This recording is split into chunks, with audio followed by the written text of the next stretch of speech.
Hey everyone, Mike here, Coding Travel Bug. Today I'm doing something I don't normally do. I'm flying business class. I almost always fly economy, even on long haul flights, but I got an email from Emirates Airlines for my flight from Bangkok to Da Nang, which is about an hour and a half, for an upgrade for about 160 US dollars. So I'm gonna give it a try. Doing this one, as you can see, mid-flight, I'm already checked in. I've already had one real red flag about this whole experience. So stay tuned for that. In this video, I will just, talk about what's included in the upgrade, the general experience, like, on the flight and things like that, and really whether it's worth it or not. So as always, please hit the like, hit subscribe, and follow along for more content on living and working abroad. The first place you notice some difference in business class is your check-in experience is going to be much faster in general. I'm going from Suvarnabhumi Airport in Bangkok, which is sometimes crazy busy, depending on the season. You're also afforded about an extra 5 kilograms, sometimes more, of luggage, which I don't really need this flight. I typically, when I'm staying longer, I'll pack things like extra protein powder, things that are hard to get and can be bulky and heavy, and then you burn through that during your trip. So I don't really need that this trip. I'm at exactly 20 kilograms. I've already weighed it. If you don't have one of those, by the way, get one of those things that weighs your luggage because you need it. You don't want to be that person who ends up holding up a line because you haven't weighed your luggage properly. All right, let's get checked in. Okay, here we are, business class with Emirates. There's just one person in front of me. So something I didn't realize, I just assumed, was that the lounge, because I have a couple hours of work to do. So I came early so I could work in the lounge.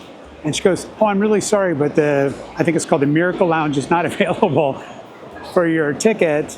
So I guess she said, I don't know how much it costs, but I'm not gonna pay extra for that. Part of me checking whether this is worth it or not is exactly this kind of thing. So I guess I'll just go in and go to Burger King or something like that.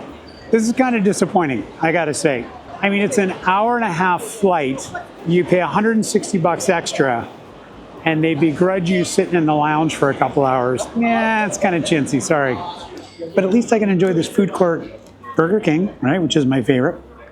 This was worth it.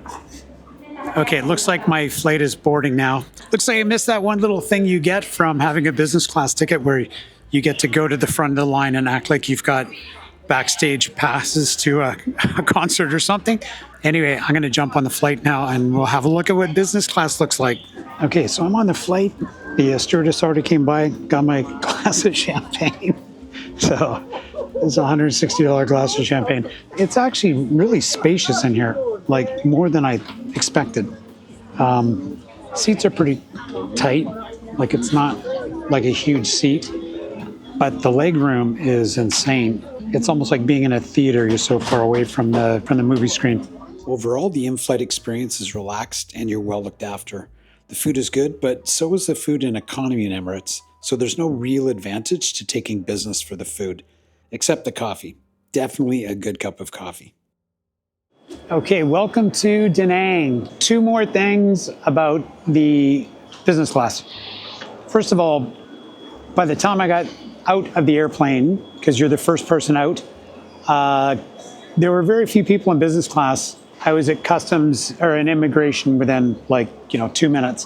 And it was not super empty, but pretty empty. And then literally 5 minutes later, the 150 people who were in economy class showed up and just swamped immigration. So I got through very quickly, which would have taken me probably 40 minutes, easily 40 minutes. It was just packed.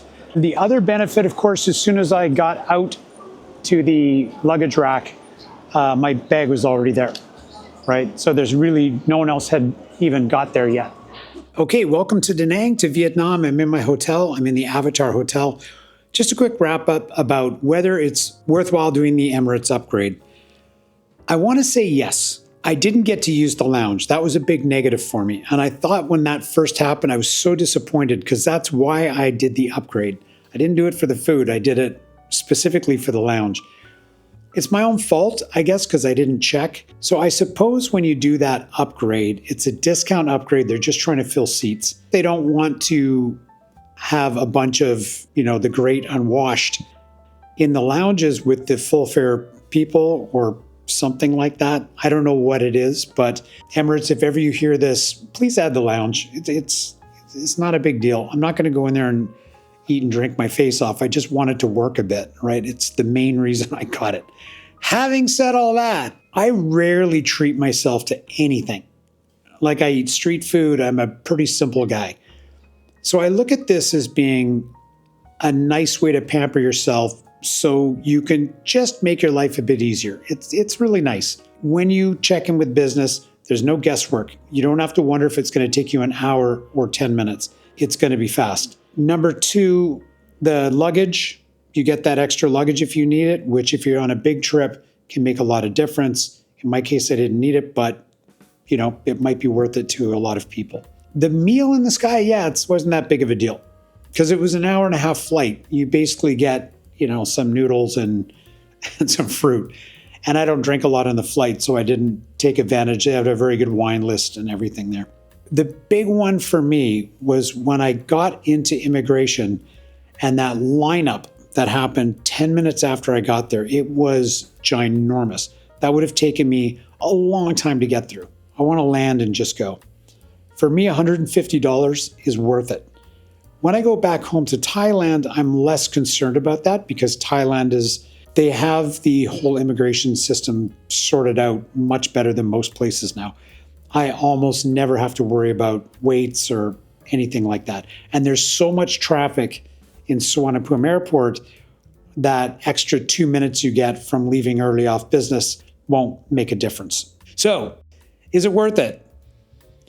To me, yes. And will I do it again? Yes. In fact, on the way home, if I'm offered the upgrade again, I might just take it again.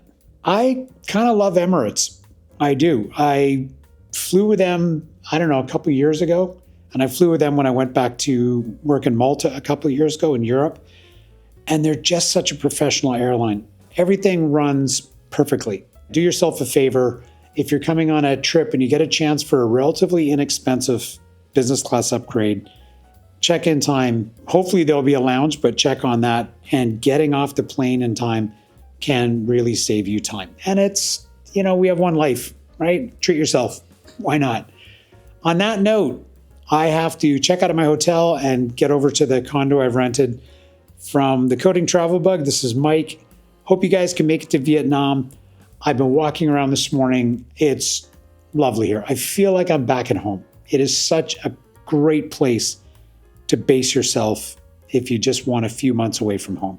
And it's cheap as chips. Okay? You guys have a great day.